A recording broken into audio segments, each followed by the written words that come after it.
How we're doing, everybody? I've got one word for you when it comes to UFC 275, and that is wow. I wish I had something more eloquent to say.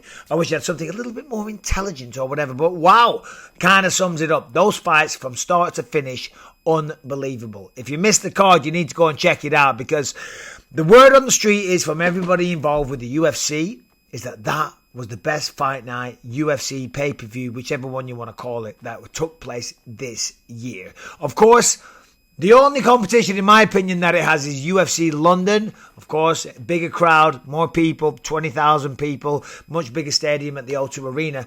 But oh my God, who cares which one was best? That was absolutely sensational. One of the best fight nights you'll ever see, one of the best pay-per-views, one of the best displays of goddamn violence that you're likely to see in your life. Let's talk about that main event. Glover Teixeira, congrats, champ. He's the man. He is the man.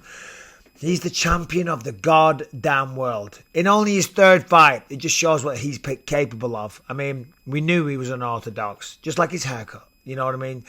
He's a true martial artist. He's a samurai, not like Luke Rockhold. He is a proper samurai. He even turned up at the arena looking like a samurai. He walked in with like some kind of like, I don't know, samurai-ish kimono on. And he fought like one. He did.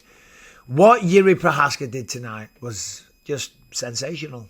And Glover Teixeira, we have to give much respect. All the same props that we give to Jiri, we also have to give to Glover Teixeira, because that was one of the best fights you'll ever see. And it takes two to tango. It really was something else. It was something to witness, to be there, to call the fight, for me, was truly an honour. And to see what those two men did to one another, the heart on display, the will to win. You know, the damage that they both took. I mean, the fight started, as we know, it was kind of a, to some people, a grappler versus a striker. Okay, and Jiri looked like he was a little out of his depth when it came to the grappling to start. Glover Teixeira went out there. He got a hold of the single leg. He tree-topped him. He took him down. He got on top. He did damage. He sliced him open with a huge elbow. He had a massive cut above his eye.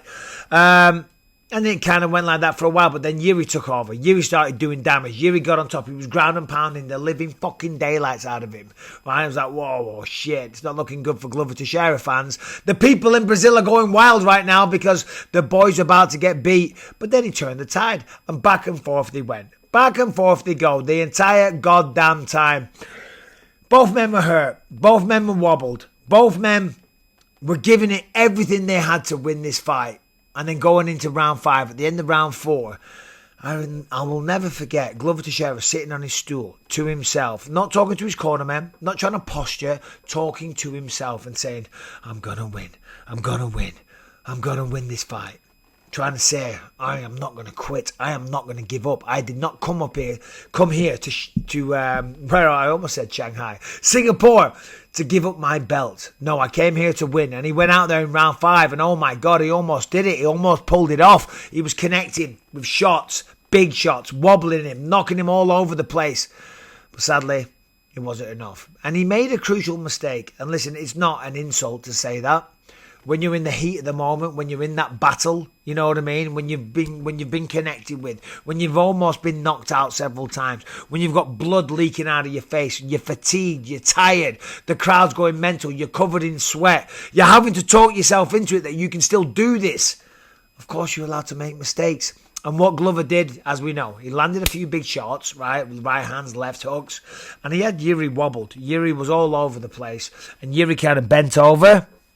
And when he did that, Glover locked in a guillotine because he's trained. He was on autopilot. If somebody gives you your neck there, you do a guillotine because it's a great technique. It's a choke that works. And Glover Teixeira has some of the best MMA jiu-jitsu on the planet, right? So he thought, I've got his neck. I'm going to take the guillotine. And he jumped to his back. But as we know, it's never a good idea in mixed martial arts. Had it been round 1 and he was less sweaty, it would have worked. But they were round 5. They were slipping about all over the place. They were soaking wet. I'm telling you, there's a little place out here, a little bay. I've been running around it every morning. By the time I get to the end of the street, I'm soaking. My clothes are disgusting. They're stuck to me because they're so wet. Imagine doing 5 rounds at that kind of pace. You are sweaty as a motherfucker.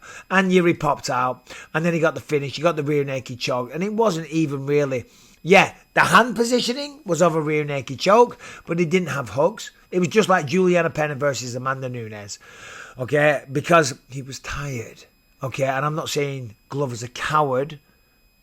Before I say this, I want to make that point. I'm not saying Glover's a coward. Glover is a warrior. Glover is a samurai also, to use Jiri's wording, or to use Luke Rockhold's wording. No, he is. He's a warrior. He's a fighter. There's no quitting that man. But he made a mistake, okay? And he went for the guillotine. Jiri got the rear naked choke position, but he didn't have the hooks in. But he was tired. And that's what I'm saying. Being tired makes a coward out of a lot of people. That sounds insulting. What I mean is, being tired, you would quit to a submission that generally you wouldn't. He didn't have the hooks. He couldn't get the full torque.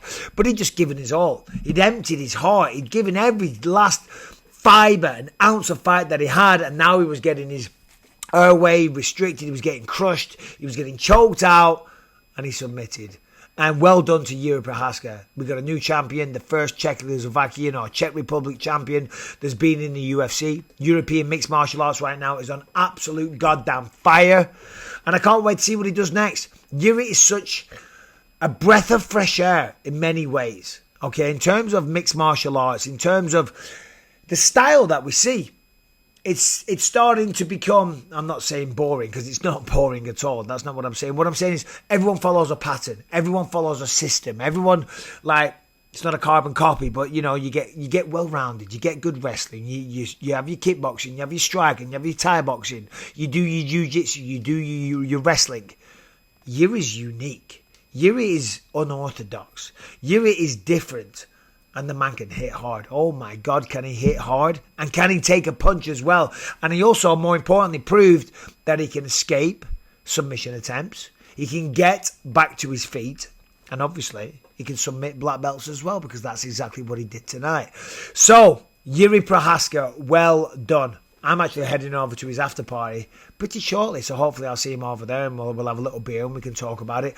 Glover Teixeira, hold your head high, my friend. That was sensational. That was a display of heart, will, grit, determination, not caring, whatever adjective you want to use. We could go on all day. We could say wow. We could say incredible. We could say holy shit. You know, none of them do it justice. What they did there was put on one of the best fights you will ever see. Certainly one of the best title fights you will ever see. It was like John Jones versus Alexander Gustafsson. What else is there? There's many great fights. So many great fights. And that just recently is the one that sticks in your mind. So maybe I think that's the best one for those reasons. But who's next? Who is next for Jiri Prochazka? Now, does Glover deserve a rematch? Because the fight was sensational. I don't know. I've seen online people are saying that. Maybe they run it back straight away. The only fly in the ointment, if you're Glover Teixeira, is that Glover wasn't a dominant champ. Sadly, it was his first defence. Had he been on a run, had he defended the belt 3 or 4 times, then of course make the rematch. By the way, I'm not campaigning against the rematch happening. I'm not. If they said they're going to do a rematch, 100% I'll buy it. I'll condone that. I'll sign off on it. I'll commentate it. I'll be excited. All that stuff. However, with all the other contenders, we got Jan Blachowicz there, who just lost the belt. This belt's going to be a hot potato potentially. Jan Blachowicz lost it to Glover Teixeira. Glover Teixeira lost it to Jiri Prochazka. Jan Blachowicz is in the audience and wants to get a crack, but there's Magomed Ankalaev. He's fighting Anthony Smith. Who else? There's Paul Krieg. There's a bunch of other. There's Anthony Smith, as I said.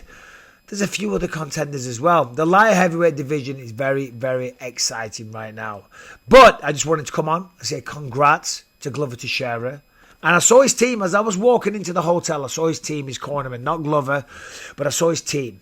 And I went over and I said, congratulations. And that might sound like a weird thing to say to the cornermen and the teammates and the manager of the fighter that just lost their world title fight. But they got it. They understood. As fighters, that's what we want to do. We want to be remembered for the wars, for the heart, for the determination, the courage, the skill, the displays of violence that we put on. That was a fight that both men should hold their head high. Of course, there's a winner and a loser. Jiri Prochazka is the champ, Glover Teixeira lost.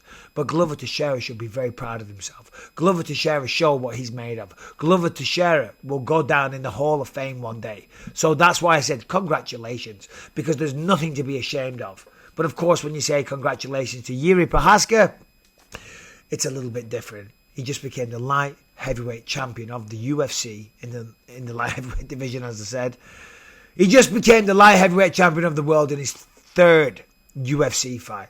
That's something to be proud of. Certainly when you take out a legend like Glover in the fashion that he did it, to choke him out, to beat him at his own game after a back and forth battle, take a bow.